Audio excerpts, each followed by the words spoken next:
बिस्मिल्लाहिर्रहमानिर्रहीम अस्सलामुअलैकुम dear students. इस वीडियो में हम डिस्कस करेंगे 9th क्लास मैथमेटिक्स की जो बुक का बेटा उसका चैप्टर नंबर 8। और चैप्टर नंबर 8 जो है बेटा उसमें से लॉन्ग क्वेश्चन तो आना नहीं है, शॉर्ट क्वेश्चन ही आना है। और जो मोस्ट इंपॉर्टेंट शॉर्ट क्वेश्चन है क्वेश्चन नंबर 4 जो है उसको बेटा उसके टोटल 6 पार्ट है, A B C D E और F। इसमें बेटा इस वीडियो में हमने A B और C ये 3 पार्ट करने हैं और नेक्स्ट वीडियो में बेटा जो नेक्स्ट 3 पार्ट होंगे जो है बेटा इसके बाद D E और F वाले वो करेंगे। तो बेटा इसमें हमने करना क्या है, इसमें हमें ऊपर वो कहता है कि एक इक्वेशन हमें दी हुई है y is equal to m x plus c, और इन सब में से आपने m और c की कीमत मालूम करनी है। किसकी वैल्यू फाइंड करनी है? m और c की। उसके लिए बेटा ज़रा समझ लेते हैं, हम इस इक्वेशन के मुताबिक हमने इनको सॉल्व करना है।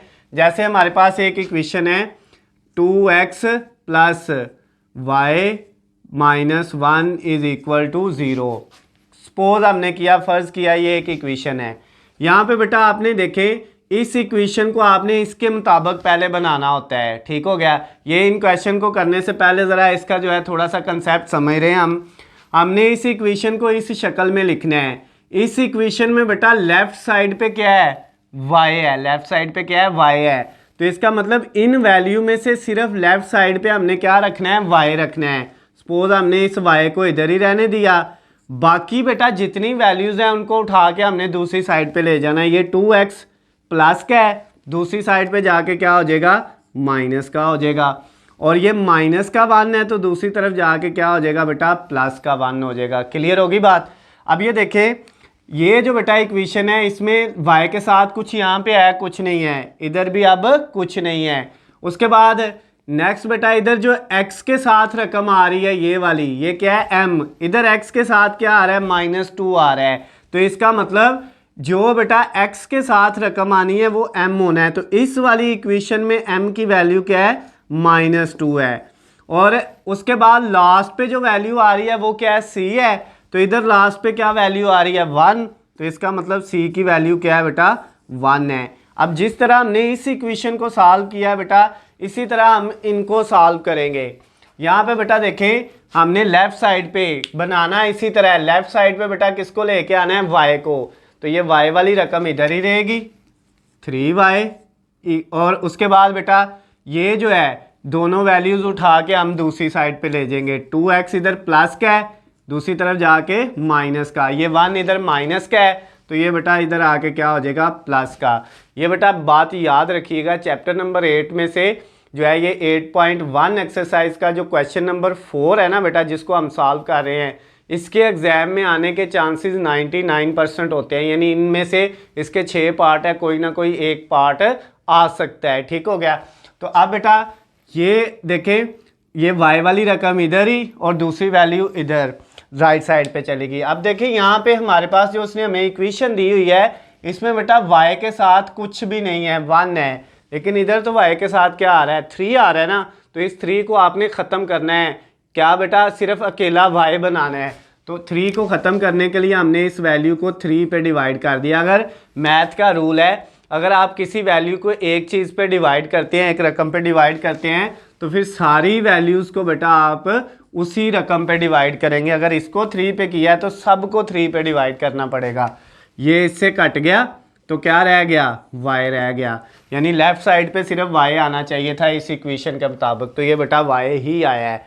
अब इधर बेटा ये माइनस ऐसे ही 2 के नीचे क्या है? 3, ये तो कट नहीं हो रहे, ऐसे ही आ गया। और इसके साथ क्या है? x, इसको भी ऐसे लिख लिया, प्लस ये 1/3 इसको भी ऐसे ही हमने लिख लिया। अब ये देखें क्या ये इक्वेशन इस शक्ल में आ नहीं गई? लेफ्ट साइड पे y, राइट साइड पे पहली वैल्यू x वाली और दूसरी वैल्यू जो है वो कांस्टेंट x के बगैर, तो ये वही आ गया है। इसका मतलब ये हुआ जो x के साथ वैल्यू होनी है वो m होना है। तो m का आंसर कितना आ गया? -2/3। और जो लास्ट पे वैल्यू आनी है बेटा वो क्या होना है? c। तो c का आंसर कितना आ गया? 1/3। तो ये बेटा m का आंसर भी आ गया और c का आंसर भी आ गया।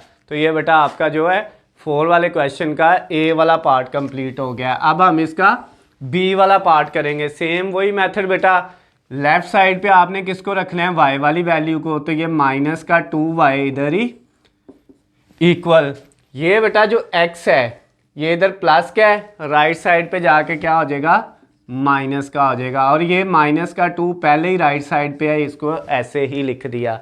अब इस इक्वेशन में देखें जो y आया है उसके साथ -2 है, लेकिन जो हमने बनाना है वहाँ पे y क्या होना चाहिए, अकेला होना चाहिए बेटा।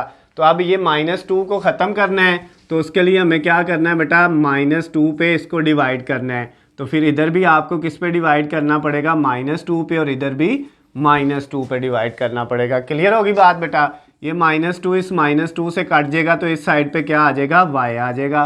क्लियर। अब इधर बेटा ये माइनस और ये माइनस ऊपर वाले दोनों ख़त्म हो जाएंगे, लेकिन ये बेटा यहाँ पे जो है आपके पास ऊपर क्या है x और नीचे क्या है 2, ये x/2 आ गया, ये माइनस दोनों कट गए तो प्लस हो गया, और ये 2 को 2 से डिवाइड करके कट किया है तो क्या आ जाएगा, 1 आ जाएगा। अब बेटा इस रकम को आप ऐसे भी लिख सकते हैं 1/2x, x/2 का मतलब होता है 1/2x और प्लस 1। अब क्या ये उसी शक्ल में नहीं आ गई, लेफ्ट साइड पे y है, फिर राइट साइड पे पहली रकम x वाली है, और आगे कांस्टेंट है तो इधर भी कांस्टेंट है, तो जो x के साथ होना है वो m है, तो m का आंसर कितना आ गया, 1/2 आ गया। और जो लास्ट पे अकेली रकम होगी वो क्या होगा, c, तो वो कितना है बेटा, 1 है। तो ये जो क्वेश्चन नंबर 4 का b वाला पार्ट था वो भी कंप्लीट हो गया है। अब इसका बेटा हम c वाला पार्ट करेंगे, थर्ड वाला।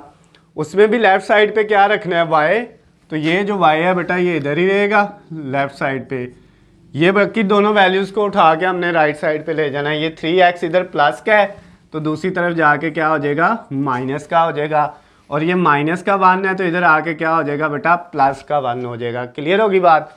अब आप देखें कि बेटा लेफ़्ट साइड पे उसने कहा था y आना चाहिए, तो ये उसके मुताबिक आ गई है। राइट साइड पे पहली रकम x वाली है और अगली रकम कांस्टेंट हो, तो यहाँ पे कांस्टेंट ही है, तो इसका मतलब ये हुआ कि m का आंसर क्या आ गया बेटा, -3। जो x के साथ वैल्यू होनी है वो m होना है, और लास्ट पे जो वैल्यू होनी है बेटा वो क्या होना है, c होना है, वो कितना है, 1 है यहाँ पे। तो ये बेटा आपका थर्ड वाला जो क्वेश्चन नंबर 4 का थर्ड वाला जो पार्ट था, सी वाला पार्ट, वो भी कंप्लीट हो गया है। अगर बेटा इन तीनों में आपको कोई भी चीज़ समझ ना आई हो, कोई भी मसला हो, तो बेटा नीचे स्क्रीन पे आपको मेरा नंबर नज़र आ रहा है, आप मुझे कॉल करके मैसेज करके या कमेंट्स में मुझसे पूछ सकते हैं। उसके अलावा बेटा अगर आपको इनके हलशुदा नोट्स, हलशुदा गेस्ट पेपर या पेपर पेयरिंग स्कीम चाहिए बेटा किसी भी सब्जेक्ट की, तो उसका लिंक नीचे डिस्क्रिप्शन में दिया हुआ है, वहाँ से जाके आप डाउनलोड कर सकते हैं। वीडियो पसंद आए तो उसको ज़्यादा से ज़्यादा लाइक और शेयर करना है, और चैनल को सब्सक्राइब कर लेना है ताकि आपको हमारी आने वाली तमाम नई वीडियो अपडेट बआसानी मिल सकें। अल्लाह हाफिज़, खुश रहें।